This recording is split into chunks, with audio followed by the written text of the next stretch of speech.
Okay, back at work. The tank is basically done. I'll show some images lately. Now, I was working on the crew.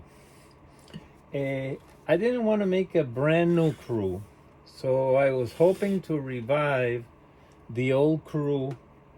I didn't want to change much, but when I started looking at the figures, they were dusty, very dusty, but the head sculpts, way back then, what I would do is I would add washes and then clean, I add a dark brown wash to the face and then remove it with a brush or with a rag.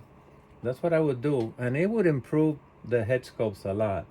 But over 20 years, I actually even glued the helmet to make it tight on the face in some cases. Over 20 years, these have degenerated, o sea, badly. These two actually not that bad. This one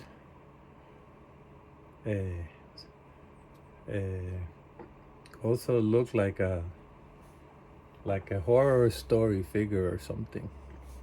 Well, the one that was killer was the commander.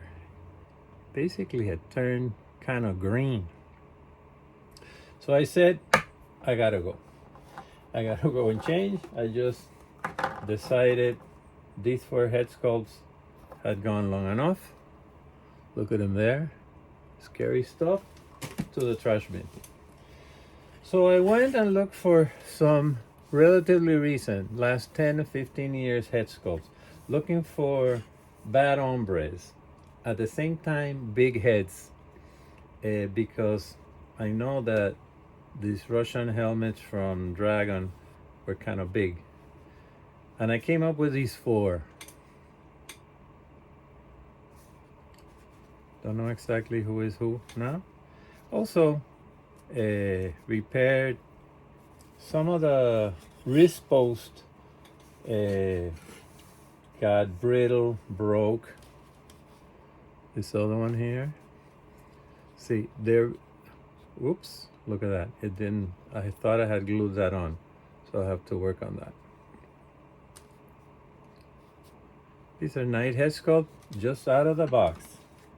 I don't know exactly who they are. Look at the new commander. Looks like a bad hombre right there. Change the straps to cloth lace. This one had those gloves. So. The boots, I decided not to improve to leather boots or anything. So what I did is I cleaned them thoroughly, cleaned them with solvent, and then I added a wash of very, very dark brown. And that's how they're gonna stay. I liked it. This is the other guy. It's one of my favorite head sculpts. Looks like, yeah, mean guy. Change some of the, this one was just like that. This one I didn't have to change.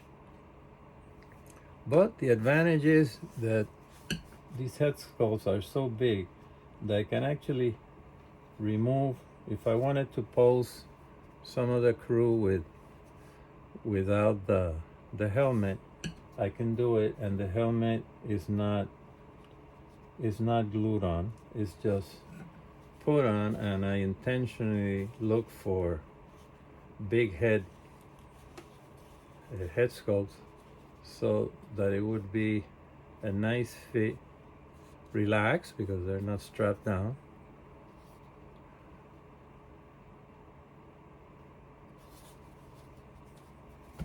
Okay. Okay, so this one's definitely the commander. I think this is the driver. I think this is the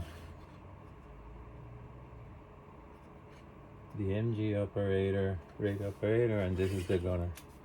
But they can, for the uniform, the overall, I vacuumed it, got all the dirt off, and then I just drenched it in water, you know,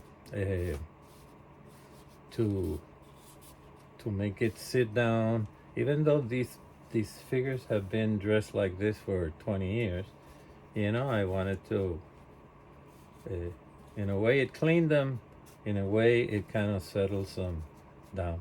These figures at this time, I did not cut the body so they would be different heights, but the head sculpts are sufficiently different that they create different heights, this guy being the shortest, this guy being the tallest. I hope that comes through in the video. So that's the crew, and next thing will be a walk around of the tank after I add the tracks, and later go out in the yard and take some photographs outside. More later.